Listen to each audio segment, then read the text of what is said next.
Hey everyone, welcome back to the Deep Dive. Today, we're diving deep, no surprise there, into the Fed's upcoming interest rate decision. Yeah, big day tomorrow. Lots of anticipation. For sure. And we're going to be trying to understand what signals the Fed might be sending based on all the recent economic data we've been seeing. Right. I think the key here is to look beyond just the surface level. Mm, What are the underlying signals telling us?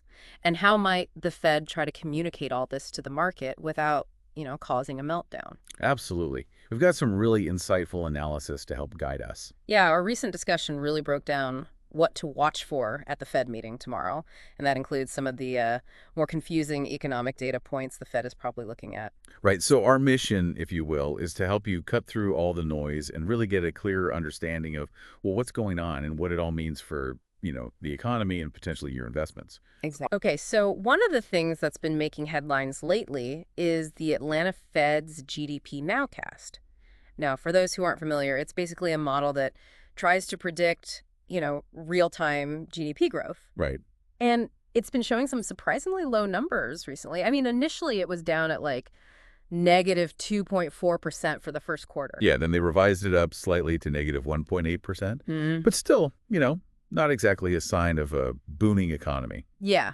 So if you just look at those figures, it's easy to get concerned about a potential slowdown or even a recession, Oh, right? absolutely. And, the market definitely pays attention to these numbers. But the interesting thing is that there's more to the story than meets the eye, right? Yeah, there's always more to the story. Always. And from what we've gathered, the Atlanta Fed actually kind of addressed this on their LinkedIn page, interestingly enough. Yeah, and they said that their model, their nowcast, doesn't actually differentiate between standard imports and imports of gold. Oh, gold imports. What does that have to do with GDP? Well, think about it this way. When we're talking about GDP, we're talking about domestic production and spending. Right. Yeah. So if a company imports a bunch of, let's say, electronics from overseas, that's counted as a negative for GDP because those goods weren't produced here. Okay, that makes sense. But gold is a little different. It's not really a consumer good in the same way. And its imports can be very volatile depending on, global demand and investment flows. Oh, I see. So are you saying that those gold imports might be skewing the GDP nowcast downwards? Potentially, yeah. The analysis we're looking at suggests that if you account for those gold import figures, the actual GDP number for the first quarter might be closer to positive 4%. Wow, that's a huge swing. So should we just completely ignore the negative nowcast readings then? Not necessarily. I think it's important to understand what the nowcast is and what it's not. Mm-hmm. It's designed to be very sensitive to the most recent data. No. It's like imagine you're on a road trip and you're constantly checking your speedometer. Mm-hmm. You might see some really low speeds at times. Maybe you're stuck in traffic or something. Well, yeah, sure. But that doesn't mean your overall trip is going slowly, right? Makes sense. So one lower reading, especially if it's influenced by something specific like gold imports, doesn't necessarily mean the economy is headed for a recession. That's a good analogy. So when we listen to Powell's press conference tomorrow, how do you think he'll address this low GDP nowcast figure? Because you know it's going to come up. Yeah, he won't be able to avoid it. I suspect he'll acknowledge it. But then he'll probably quickly point to this issue of gold imports, how it could be distorting the picture a bit. Okay. And he'll probably stress that it's way too early to say there's been a real shift in the economy's underlying strength. Right, because we only have a small snapshot of data so far. Exactly. Now, of course, there are other factors at play here too, right?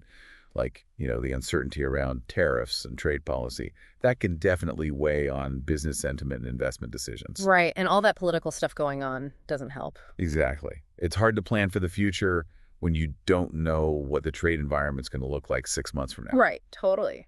And that uncertainty can definitely show up in the economic data. Mhm. You might see companies delaying investments or hiring decisions, which could lead to slower growth. Makes sense.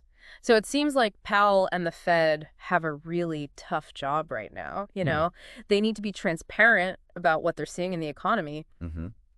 but they also don't want to spook the markets, right? It's a delicate balance, that's for sure. So how do you think they'll handle that tomorrow? Well, there's been some speculation that they might signal fewer interest rate cuts than the market is currently expecting.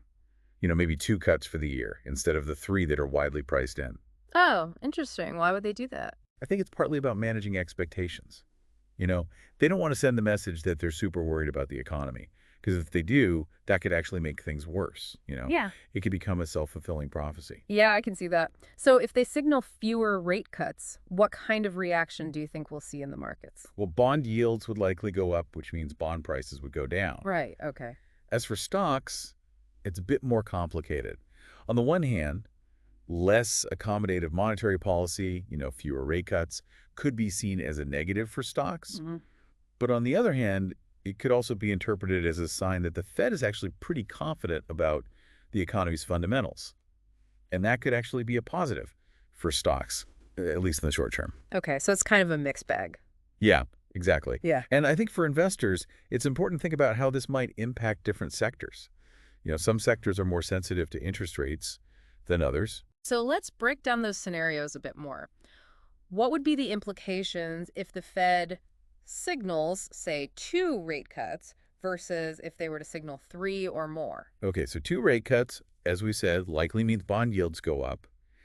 And the stock market reaction could be, I guess you could call it faux confidence. Low confidence, what do you mean? Well, maybe stocks go up initially because the Fed hasn't signaled panic. Yeah. But if the underlying economic picture is actually weaker than the Fed is letting on, that rally might not last very long. Oh. Now, if the Fed signals 3 or more rate cuts, that's a different story. That would be a pretty clear signal that they're genuinely concerned about the economy. Yeah, that makes sense. And I think in that scenario, you'd probably see a much more negative reaction in the markets. Yeah. Investors would start to wonder, what does the Fed know that we don't know? And what does the analysis we're looking at say about those scenarios? Well, it seems like 2 rate cuts is the most likely scenario right now. The analysts don't think the Fed is ready to hit the panic button just yet. They think Powell will probably try to downplay the negative data, blame it on things like the gold imports and the tariff uncertainty. And then they'll stick with their, cautious but optimistic message. Gotcha. So that gives us a pretty good framework for thinking about the Fed meeting tomorrow. Now, another thing that came up in this analysis is the timing of economic data releases and how that can sometimes create a bit of a lagged picture of what's actually happening in the economy. Yeah, that's a really important point. A lot of the data we're looking at now is actually pretty old. Like the JOLTS report, which tells us about job openings and labor turnover, Yeah. that was from January. Wow, yeah, that's a while ago. And even some of the inflation figures we have are from February. So Yeah. we're already in mid-March and we're still looking at data that's, a month or two old. Great. And on top of that, we have this April 2nd deadline for those tariffs looming. How does that factor into all of this? Well, that's a big wild card, right? Businesses might be doing what's called front running. They're trying to stock up on inventory now before those tariffs hit. So they can avoid the higher prices later on. Exactly. And that front running can actually distort the economic data we see in the short term. How so? Well, if businesses are buying a lot of stuff now, that might make it look like demand is stronger than it actually is. I see. And then, when those tariffs actually hit and that front-running activity stops, we might see a sudden drop in demand. Oh, okay. So it's kind of like a temporary boost followed by a potential hangover. Yeah, something like that. And the real impact of those tariffs might not show up in the data until, maybe mid-June. Wow. So we're talking about a pretty significant lag there. Yeah, it takes time for those effects to filter through the system. So based on all that, it sounds like April could be a pretty rough month economically, right? You have the tariffs kicking in, the front running ending, and potentially some negative data starting to come out. Yeah, that's definitely a possibility. Now, one thing I found interesting in the analysis is that it suggests inflation fears might actually ease after that front running period ends. Why would that be? Well, right now you have all this front-running activity driving up demand for things like shipping and raw materials. Yeah, that makes sense. But once that front-running stops and businesses start working through their existing inventories, that pressure should ease up. Oh, okay. So it's kind of like a supply chain bottleneck that eventually clears up. Yeah, that's a good way to think about it. All right.